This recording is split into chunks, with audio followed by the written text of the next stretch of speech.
ថានាងខ្ញុំហ្នឹងឯងម្ដងអាក្រក់ម្ដងស្អាតម្ដងស្គូតម្ដងជាចាបងប្អូនអើយអាក្រក់អញ្ចឹងគឺដោយសារតែពេលយប់នាងខ្ញុំគេងនៅពេលដែលគេងអញ្ចឹងទៅនាងខ្ញុំលុបមុខដោះថ្មិញបន្តិចនាងខ្ញុំចុះដល់ហាត់ប្រាណនៅពេលដែលចុះដល់ហាត់ប្រាណទៅចេះតែខ្ជិលឡើងមកវិញចាក៏ថតទាំងកតិកតៈតែម្ដងទៅបងប្អូនហើយពេលខ្លះក៏បានអត់ចុះហាត់ប្រាណទៅក៏បានលុបមុខលុបមាត់ដោះថ្មិញងូតទឹកអីត្រឹមត្រូវផាត់មុខផាត់អីបន្តិចបន្តួចចុះមកក៏ឃើញរឿងស្អាតបន្តិចទៅ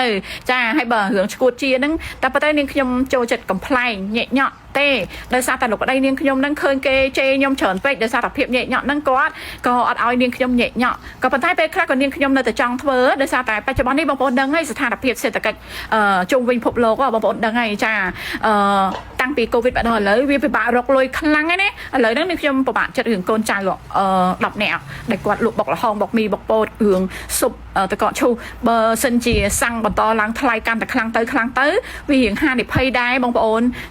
រោងចក្រកម្មករក៏ដូចជាអ្នកអំពេញអ្នកអីដែលមានជីវភាពមធ្យមឬក៏មិនហ្នឹងក៏គាត់ពិបាករឿងចាក់សាំងមកលេងដែរដោយសារតែសាំងឡើងកូនចិត្តនិយាយចំឡើងរឿងខ្លាំងហើយកន្លែងខ្លះ6000ជាងឯងបងប្អូននិយាយមែនហើយនៅតែបន្តឮថាអ្នកខ្លះ8000អូយអត់តែអញ្ចឹងទៅនាងខ្ញុំរឿងពិបាកចិត្តចាចំពោះនាងខ្ញុំអត់អីទេនាងខ្ញុំចេះដាំបន្លែរស់ហើយតែកូនចៅបងប្អូនរឿងបាក់ធ្វើការអូបាក់រកការងារធ្វើណាបច្ចុប្បន្ននេះចុះគ្រួសារបងប្អូនដូចនាងខ្ញុំដែរទេបងប្អូនពិបាកចិត្តដែរទេហេហេមួកនេះ150,000បងប្អូនជឿដែរទេបងប្អូនតាមពិតទៅនាងខ្ញុំទៅយកអាចគោនៅខេត្តតាកែវក៏តាមផ្លូវជួបគាត់បងប្អូនអើយក៏អត់ចេះគិតលុយទៀតហើយលក់ដូរយ៉ាងម៉េចទៅបងប្អូនលក់ដូរយ៉ាងម៉េចទៅអានេះជួបនាងខ្ញុំអ្នកចិត្តធေါ်ទេចុះបើសិនជាអ្នកប្រឡំមកមិនវិញបងប្អូនមួកហ្នឹងគាត់លក់1 6,000 22,000ហើយកតេលគាត់លក់25,000ចា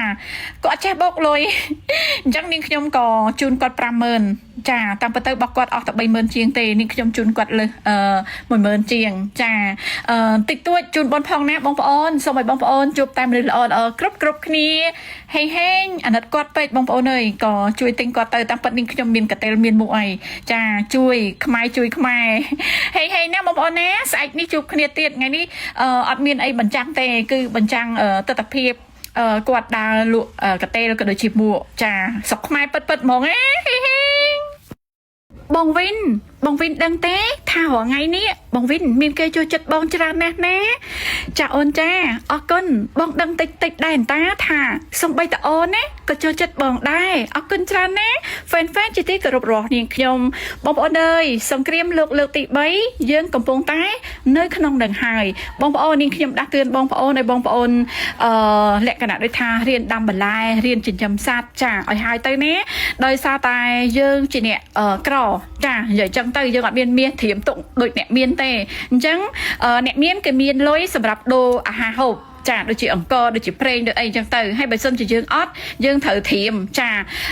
ដោះដូរយើងដាំបន្លែបានច្រើនចិញ្ចឹមសត្វចិញ្ចឹមអីទៅយកអស់ហ្នឹងដោះដូរយកជាប្រេងសម្រាប់ប្រើប្រាស់ជាមធ្យោបាយដើម្បីទៅជួបជុំគ្រួសារបងប្អូនណានាងខ្ញុំគិតរបស់នាងខ្ញុំឯងថានាងខ្ញុំបច្ចុប្បន្ននេះកំពុងតែរស់នៅជាមួយសង្គ្រាមហើយអញ្ចឹងនាងខ្ញុំអត់មានមាសសម្រាប់ដូរនឹងគេទេក៏ប៉ុន្តែនាងខ្ញុំនឹងព្យាយាមដាំបន្លែឲ្យបានច្រើនដើម្បីដូរយកមាសទិញប្រេងហេ